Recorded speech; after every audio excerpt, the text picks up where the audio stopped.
Hello, viewers. Dr. Pritha Ghosh recently passed MRCS Part A. So many viewers have asked me regarding the utility of MRCS in the life of a doctor in India. So who better to ask than Dr. Pritha Ghosh, who has recently passed MRCS Part A. Dr. Pritha Ghosh, why did you think about MRCS? Well, I have some plans of education, so that was the primary reason. And yes, I also wanted to broaden my scope of knowledge, so I opted for MRCS.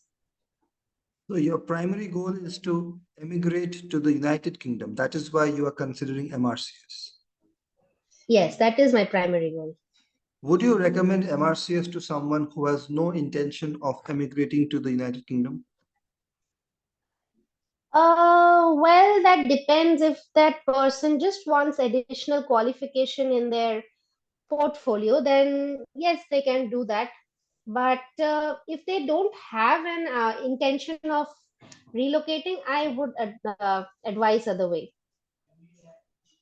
You tell me some benefits that an Indian doctor can have with the post-nominals MRCS if they don't want to leave India. Well, it actually helps in enhancing their portfolio for any corporate sector they want to add. They want to join maybe, or maybe work in a corporate sector, or maybe for private practice. All this really helps. And it does also help to become a member of the Royal College. And yes, there are a few benefits of that too. So you're saying that the post-nominals member of Royal College of Surgeons of England adds a little bit of glamour to the CV, and it Yes, also it does.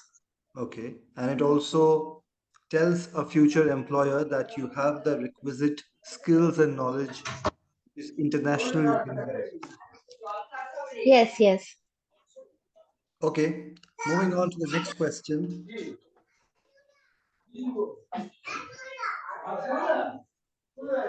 Yes.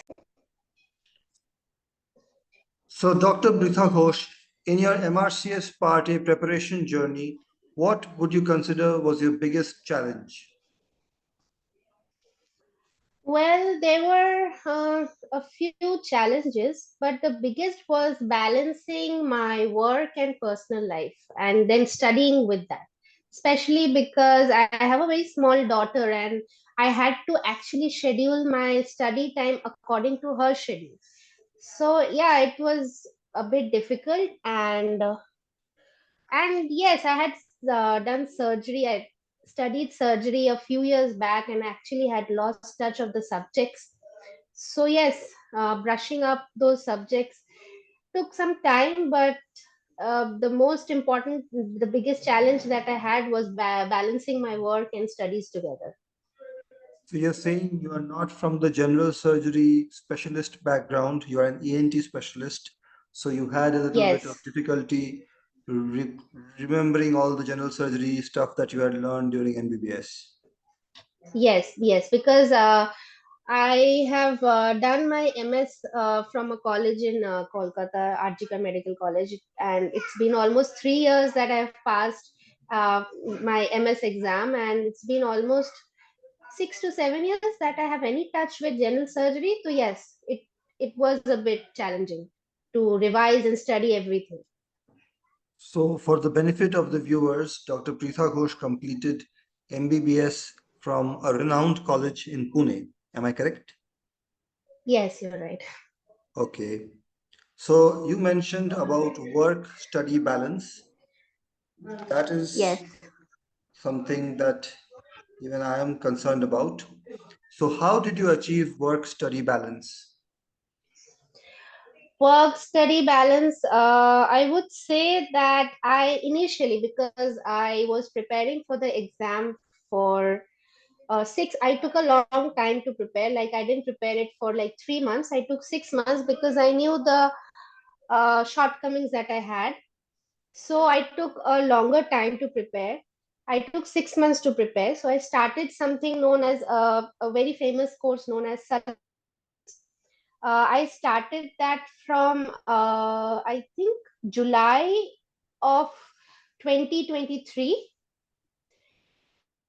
So I used to follow the schedule that was put up every week or every day.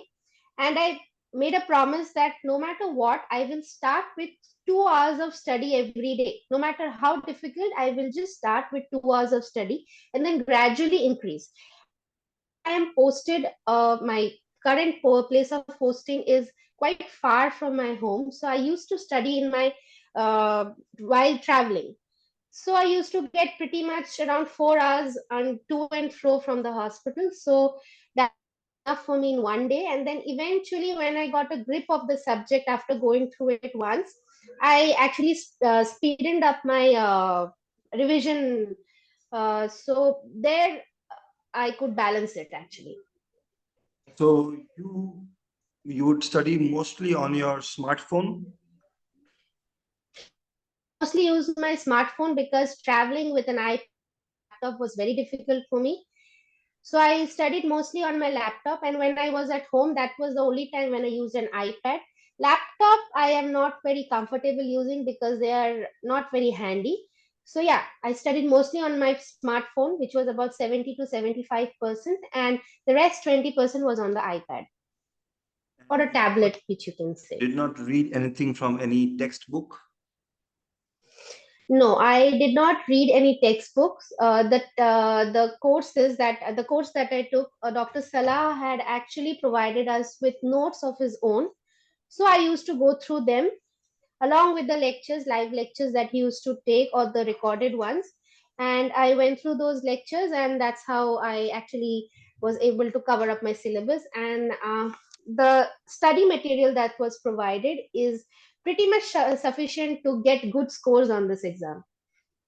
So again, for the benefit of the viewers, Dr. Pritha Ghosh got almost 80% in one of the most difficult MRCS Part A exams that was organized in January 2024. Is that correct, Dr. Pritha Ghosh?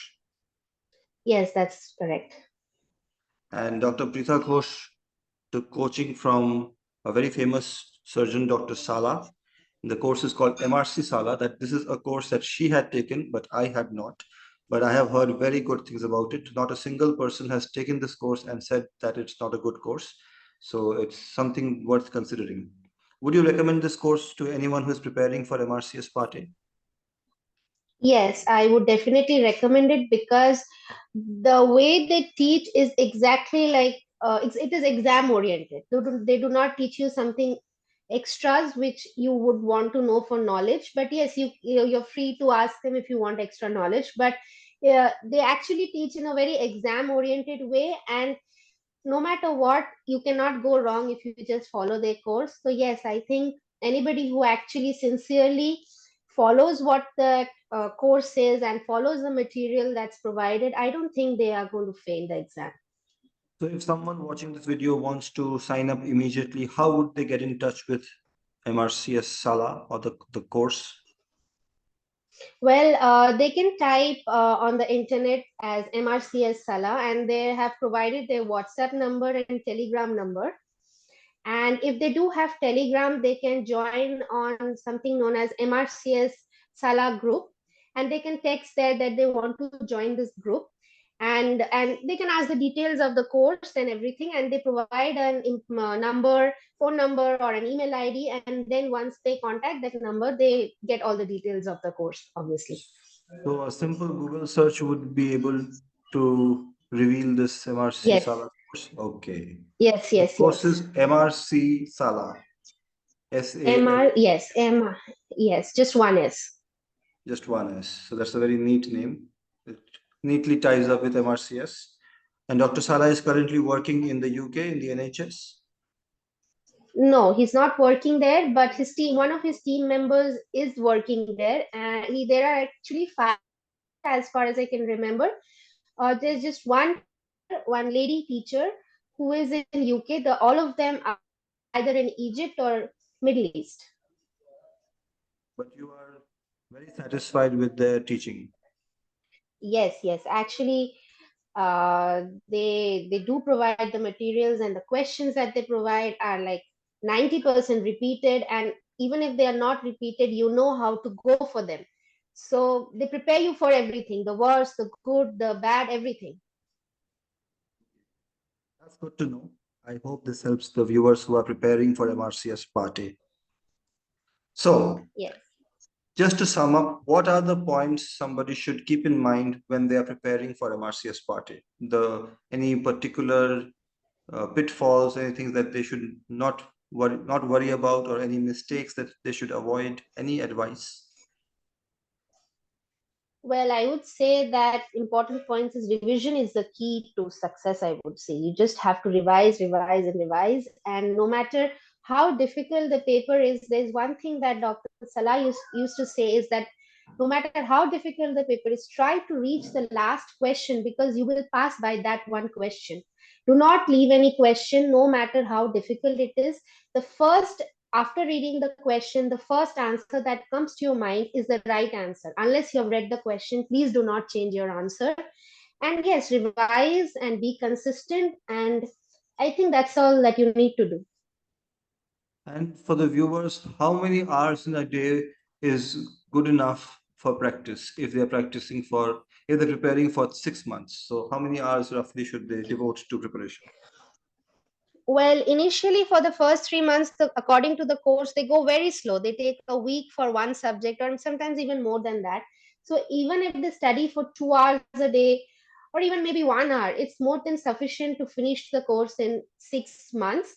And towards the end, when they speeden up their course so that people can revise and they start providing question answer sessions and discussion of previous questions, that's when actually somebody has to increase their time and speed up their revision. So I would say during the last few months, pretty much 3, 4 hours or at least 6 hours of study is required in the last 2 to 3 months. But if you're preparing for almost 6 months, the first 3 months, it is okay if somebody goes by 2 hours a day, but they have to be consistent. Like, oh, I studied 2 hours today, let's do it after 2 more days. No, that's not going to do. You have to be consistent.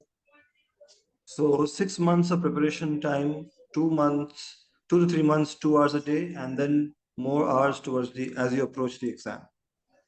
Yes, yes. Okay. What do you have to say to somebody who has appeared in MRCS Part A and has not succeeded in the first attempt?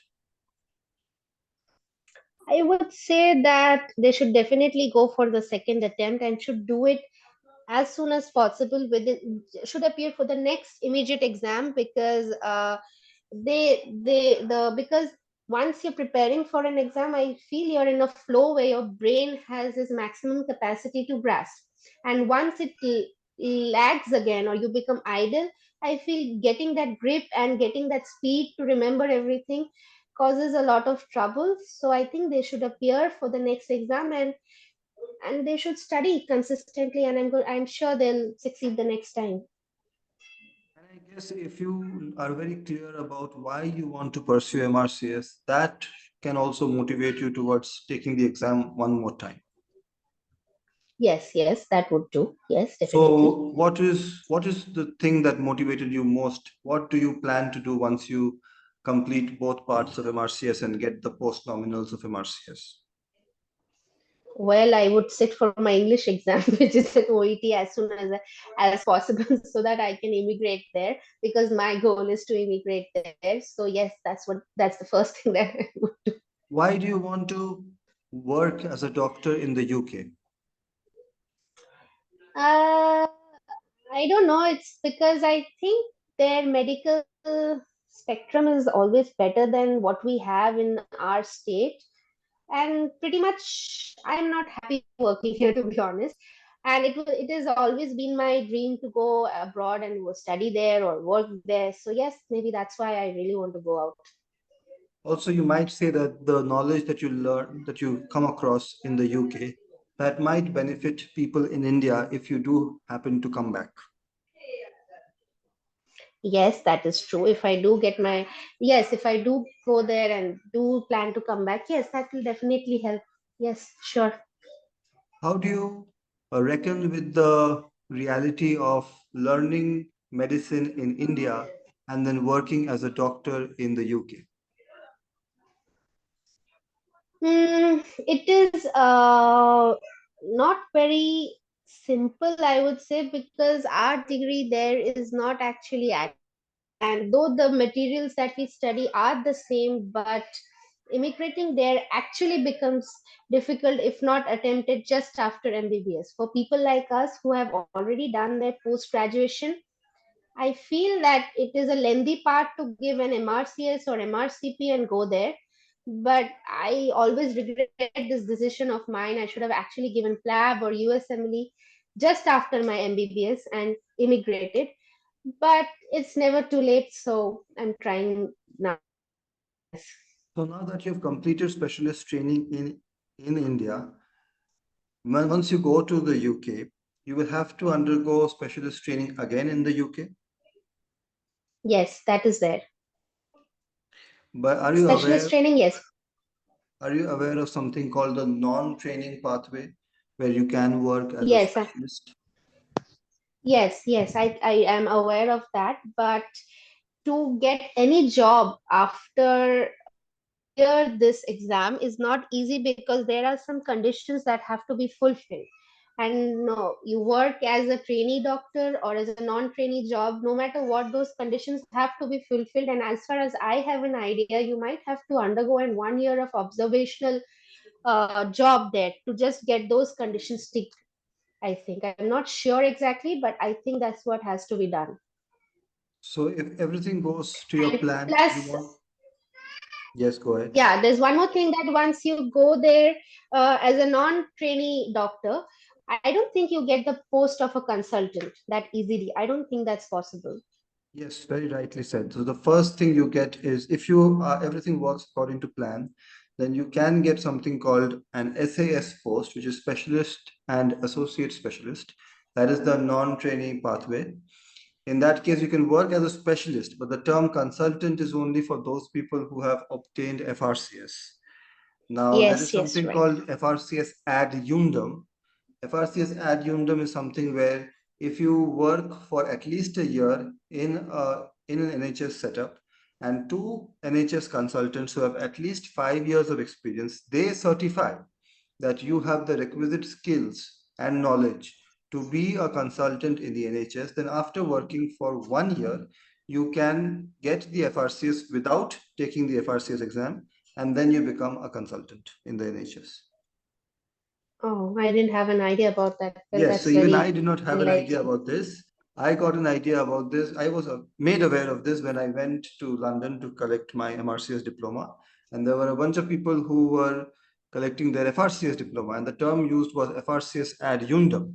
And none other than the president of the Royal College of Surgeons of England, Tim Mitchell, he spoke about this policy where the doctors who go to work in the UK, because often when you have already got training in India, you don't want to go through another lengthy 6 year training Yes, process. And some yes, people who that's right. are good enough, then the people who are observing them, because whenever you go there, you will be working in a place where there will be adequate supervision.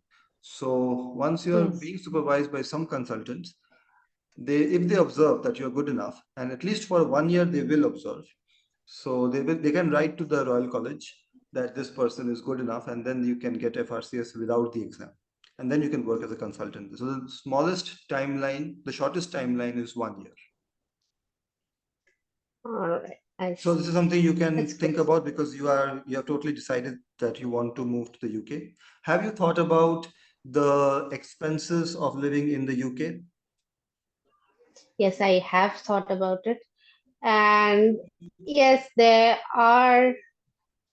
a huge difference between the expenses that we have in India as compared to UK, but I think I'm willing to take up those expenses because as I've already made up my mind to go to Yes, so UK it is very to important immigrate. to dispel the myth that many people who watch these things, they might think that we are only thinking about going to the UK to make more money. That is not the case, because even if No, by yes, converting the UK salary to Indian currency, it might appear a lot, but the cost of living is also significantly higher in the living UK. is very high. Yes, So the yes, net yes, income is that's true. almost Very the true. same, maybe even less than what we are Yes, earning. because Yeah, because you'll be spending on a lot of things there, which is costlier, and whatever the basic necessities are costlier as they are in India. So yes, it comes down to whatever you're earning. I think is equivalent to what you're earning here, or maybe slightly higher,